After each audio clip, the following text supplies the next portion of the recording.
Team बनाई, project lead करे। हमारे पास पैसे नहीं थे, हमने एक विजन बनाया कि 2018 में जब हमारी सफलता हो गई, हमने 16-17 प्लॉट संघर्ष के बाद बेच दिए।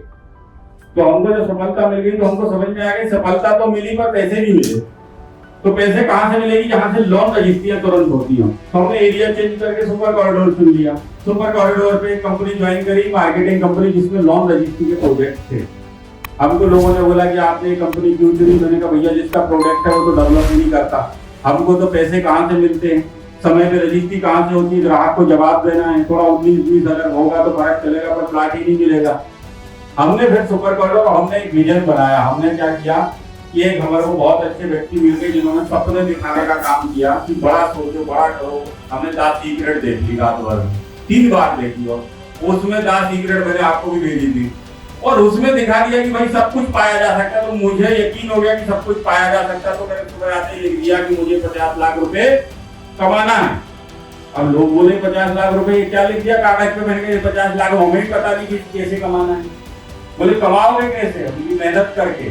और वो 50 उसमें था कि इस पैसे से करना क्या, ये नहीं लिखना। तो हमने लिख दिया हमको कार और प्लॉट लेना है। हमने उसी साल 2019 में 18 में कमाया और एक कार ली। हमारी फेसबुक पे फोटो डली हुई है। हमने i20 कार खरीदी और एक प्लॉट खरीदा नक्सल कॉरिडोर में, आज भी है। बार कागज पे नहीं लिखा, इस बार बढ़िया फ्लेक्स बना के लाया, ये सही लगा, बिल्कुल सेम, घर पे चिपका दिया। अब 1 करोड़ रुपए से करना क्या है, तो हम लोग प्रोजेक्ट से पर हमने क्या अपनी कंपनी खोल ली है। और उसी समय हम पढ़ रहे थे दुनिया की महान सेल्समैन, और वो दुनिया की महान सेल्समैन मैंने किस पे अप्लाई करी, अरुण शाह अंकल पे। आपको याद नहीं होगा, लेकिन आपकी मैं बात आज बताता हूँ। इनको एक प्लॉट दिया था 102 नंबर सिल्वर कॉरिडोर, 1250 स्क्वायर।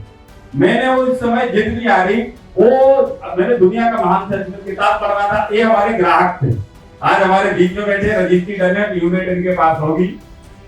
मैं वो किताब पढ़ रहा था, उस किताब में लिखा था कि सेल्स में कभी हार नहीं मानना। उसमें 1-2 मजदूर काम करते रहते, मजदूर का एक मिल मालिक रहता है, मिल मजदूर की एक बेटी रहती है, उसको कुछ चाहिए रहती है, तो वो 5 पैसे उस जमाने में चलते होंगे, वो 5 पैसे मंगाने के लिए मिल के मालिक की दरवाजे पे खड़ी हो जाती कि मुझे 7 पैसे दे दो। तो वो झटका के बोलते कि यहाँ से हटो, या कोई पैसे नहीं है। एक मजदूर की बेटी को देंगे 10 आ जाएंगी, तो उन्हें झटका के भगा के हटो यहाँ से। लेकिन वो लड़की नहीं हटती और वहीं थोड़ी देर खड़ी रहती है। फिर उसका नजर काम को थोड़ी देर बाद बोले तुम गई नहीं, तू यहाँ से हट। उसको डांटता है वो कि तुम यहाँ से जाओ, मैं तुमको पैसे, तो बोलती जी साहब, और फिर वहीं खड़ी हो जाती। फिर वो अपनी फाइलों में बिजी हो जाता काम करना। थोड़ी देर बाद और आता और कहता तू यहीं की यही खड़ी है, मैं एक चपाटा दूंगा यहाँ से नहीं। तो बोले मैं पैसे लेके जाऊंगी, 1 कदम और आगे बढ़ा देती है। अरे वो डर जाए, बोले लिए लो 5 पैसे के चक्कर में कहा इसको। मैंने कहा ये जीत गई। तो ये जिद होनी चाहिए आपके अंदर। अगर जिद नहीं है तो आप रियल एस्टेट में कामयाब नहीं है। जिद होनी चाहिए कि हम जीतेंगे ही जीतेंगे। मैं बेस्ट हूँ, मेरा ऑर्गेनाइजेशन बेस्ट है, मेरी जगह बेस्ट है, बस मुझे मेहनत करनी है। मैंने इनको एक प्लॉट दिखाया था। अरुण शाह अंकल में सिस्टर आई हुई थी, आप अहमदाबाद में शायद थे। आपने मेरे को फोन लगाया कि आओ आपको मेरा प्लॉट देखना है। मैं इनके घर चला गया, टैक्सी लेके गया, मेरे पास कार नहीं थी। आपको एयरपोर्ट पे छोड़ना था, मुझे नहीं मालूम कितना आपको याद है। आपकी कहानी में 3 बार सुना चुका हूँ, आपके सामने पहली बार सुना रहा हूँ। मैंने टैक्सी बुक करी और इनसे वही रास्ते में था, तो इनको गार्डन सिटी और सिल्वर कॉरिडोर भी दिखाया और एयरपोर्ट छोड़ा और हम वापस आए। मेरा फिर आपसे फॉलोअप चालू हुआ। इन्हीं से वरुण धर्मे करके बंदा भी बात कर रहा था। तो मैं जो रेट दे रहा था उससे कम इनको उन्होंने ऑफर कर दिया था, और मैंने कहा चेक तो मुझे ही चाहिए। अब मैं 2 बार इनसे पूछ के आया तो ये बोले कि अभी बताता हूँ, मैं लेता हूँ। अब मैं तो दुनिया की महान सेल्समैन पढ़ रहा था उसी समय। मैंने कहा अप्लाई का टेस्ट एंड ट्रायल में ये होना ही चाहिए। अब मैं ये पीथमपुर जाते थे सुबह में, रात में पता है, मैं रात में आपका घर देख रखा था मैंने। जब आपने फोन नहीं उठाए मेरे, तो मैं आपके घर चला गया और आंटी जी बैठी हुई थी ऊपर, आपका नंदा नगर में घर था। आंटी जी बैठी हुई थी, मैंने आंटी जी का नमस्ते बोली, नमस्ते। तो मैंने कहा वो चेक चाहिए था, नहीं तो मेरी नौकरी जाने वाली है आज। बोली तुम्हारी नौकरी कैसे चली जाएगी। मैंने कहा आप पूछना। मैंने कहा मैं वो कंपनी की गाड़ी लेके आया था, आप विजिट कराई, और मैं गारंटी लेके आया था कि चेक लेके आऊंगा, और मैंने प्लाट होल्ड करा दिया आपके लिए। और वो समझो भूख जैसा, अगर मैं उन्होंने किसी और को बेचा नहीं, अब मेरे लिए होल्ड कर दिया। कंपनी बोल रही है तो चेक लेके आओ, नहीं तो नौकरी से निकालेंगे।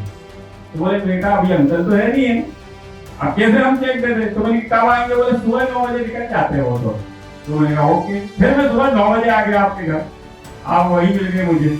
तो आपने क्या किया, जो 1450 मिला, तो आपने क्या किया, 1350 से ऊपर एक भी रेट नहीं दूंगा। मैंने कहा अंकल ये रेट नहीं हो सकता। मैंने कहा अच्छा ऐसा करो, 1350 के रेट में मुझे चेक दे दो, अगर कंपनी ने एक्सेप्ट किया तो लगा दूंगा, नहीं तो आपका वापस कर दूंगा। मुझे तो मालूम था रेट हो जाएगा, उसी दिन मालूम था। और मैंने फिर भी आपके ऊपर टेस्ट किया, आपने एक चेक बनाया, एमपी की बोलिए लगा देगा। ये वो वापस नहीं करने आएगा। अरे मैंने कहा बिल्कुल आपका वापस ही आएगा कि ये रेट हो ही नहीं सकता। आप टेंशन मत लो, बस पैसे अकाउंट में रखना। संयोग बस, और वो मैंने चेक लगाया और वो पास, और आपकी रजिस्ट्री भी कराई, और उसके बाद अंकल को मैंने 5 प्लॉट दिलाए, 5 जगह निवेश कराया। आज हमारे परिवार के सदस्य सामने रहते हैं।